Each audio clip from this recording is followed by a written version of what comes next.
بسم اللہ الرحمن الرحیم۔ قدس خدا تک قسط نمبر 21 تکرار کا لامتناہی چکر۔ سب سے پہلے ہمیں یہ دیکھنا ہوگا اصل مسئلہ کیا ہے، ہم زندگی میں کیا کرنا چاہ رہے ہیں، وہ کون سا سوال ہے جو سب سے بڑا ہے اور جسے زندگی میں حل کرنا سب سے زیادہ ضروری ہے۔ کہیں ایسا تو نہیں ہماری زندگی میں سرے سے کوئی مسئلہ نہیں، کہیں یہ بات تو نہیں کہ سارے مسائل ہمارے خود ساختہ ہیں۔ بچپن میں انسان کا کوئی مسئلہ نہیں ہوتا، پھر آہستہ آہستہ اسے چھوٹے چھوٹے مسائل روشناس کرائے جاتے ہیں۔ ماں کے دودھ کے بعد ہاتھ سے کھانا کھلا کر اس کو سمجھانے کی کوشش کی جاتی ہے کہ اس کا مسئلہ یہ ہے کہ اسے خود کھانا سیکھنا ہے۔ پھر کپڑے پہننے کو مسئلے کے طور اجاگر کیا جاتا ہے۔ اسی طرح بے تدریج اسے حروف تہجی اور گنتی جیسے مسائل کے سامنے کھڑا کر کے انہیں حل کرنے کا طریقہ بتایا جاتا ہے۔ اس طریقے کی بنیاد صرف ایک ہی ہے، تکرار دہرانا، اس کی پریکٹس کروائی جاتی ہے۔ بار بار ایک ہی کام کو دہرا کر جو مہارت حاصل ہوتی ہے اس مسئلے کے حل کے طور دکھایا جاتا ہے، اسے سارے سسٹم سے ہرگز اختلاف نہیں۔ یہ تو ضروری شیطان ہے، اس کے بغیر گزارا ہی نہیں۔ ہم ساری عمر اسی ترتیب کے مطابق زندگی گزارنے کی سر توڑ کوشش کرتے ہیں، یہ ہماری زندگی کا بنیادی فارمولہ ہوتا ہے۔ اپنی آج تک کی زندگی پر نظر دوڑائیں، غور کریں، تجزیہ کریں۔ آپ دیکھیں کہ زندگی میں پیش آنے والے روزمرہ واقعات کو ہمارے ذہن مسائل کے طور پر لیتا ہے، وہ ہم ساری زندگی ان مسائل کو تکرار کے فارمولے کے تحت حل کرنے میں صرف کرتے ہیں۔ اپنے معاملات کا جائزہ لیں، روز صبح اٹھنے، دانت صاف کرنے، ناشتہ کرنے، اپنے کام پر جانے سے شام کو گھر واپس آ کر رات کو سونے تک کے تمام معلومات کو دیکھیں۔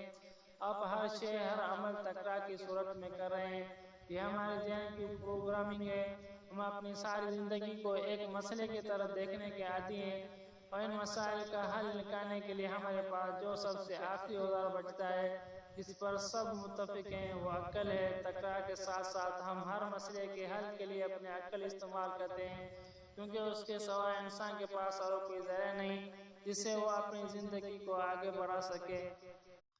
ایک طویل مدت زندگی گزارنے کے بعد ہمیں احساس ہوتا ہے کہ ہم اپنی زندگی جس سمت لے جانا چاہتے ہیں وہ اس کے بالکل برعکس چلی ہے۔ ہم اپنے آپ کو عقل کے اندر دھند استعمال سے آج جہاں کھڑا کیا ہے، وہ ہمارے لیے مقام عبرت ہے۔ آپ آج جائیں جوئیں اور جس حالت میں ہیں کہ آپ یہی کرنا چاہتے تھے، کیا آپ کے تمام منصوبے کامیاب رہے؟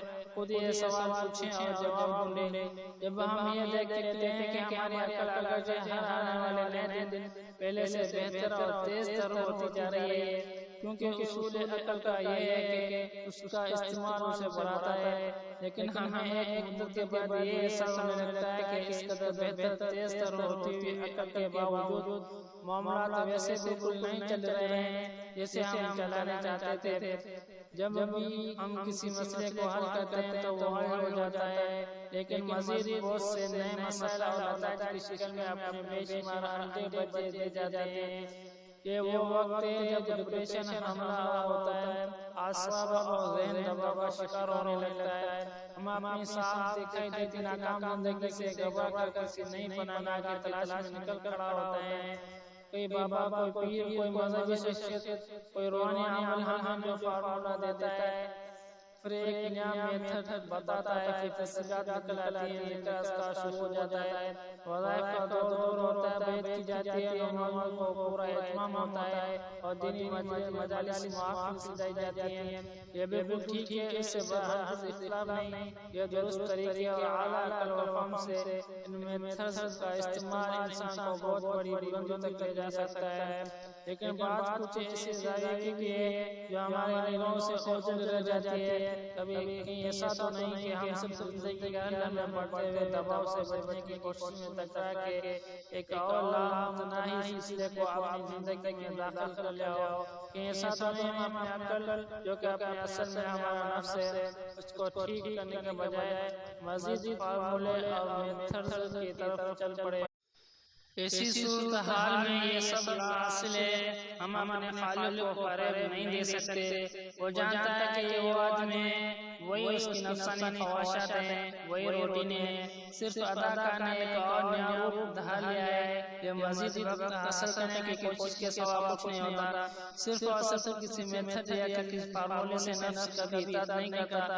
اگر اللہ کسی کی آنکھ اس کے اپنے اوپر کھول دے تو وہ دیکھتا ہے کہ یہ عقل بے شک بڑی شے ہے، لیکن یہ ناقص حالت میں کسی بھی صورت میری رہنمائی کرنے کے قابل نہیں، کیونکہ یہ محدود عقل ہے۔ اس سے میں جس مسئلے کو ٹھیک کرنے کی کوشش کروں گا وہ مزید الجھنیں چھوڑ جائے گا۔ ہر آنے والے دن کے ساتھ یہ شکنی جا میری گرد کستا ہی چلے گا۔ انسان جب یہ جان لیتا ہے کہ عقل آخری ہتھیار ہے، آخری اوزار ہے اور اس کے علاوہ کچھ نہیں، تو اسے احساس ہوتا ہے یہ تو سب جال ہے جسے وہ خود کبھی باہر نکل نہیں سکتا، اپنی چالاکی سے ہر کسی نجات نہیں پا سکتا۔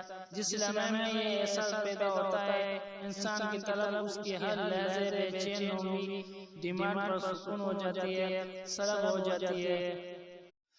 یہیں سے ذہن انسان پر نئے درجے آنے لگتے ہیں، صبر عطا ہوتا ہے، شکر عطا ہوتا ہے، تقویٰ بھی اس مقام کی عطا ہے، اور توکل بھی، پھر تسبیح ہے، ذکر ہے، نماز ہے، قرآن ہے، اللہ کا رسول صلی اللہ علیہ وسلم۔ اور ایک مسلمان ہے جو مومن بننے کے سفر پر روانگی کے لیے تیار ہے، ایمان اس کا استقبال کر رہا ہے، تقویٰ کے بغیر گزار نہیں ہے، لیکن اندھے کی زندگی اور ہے، آنکھ والے کی اور ہے۔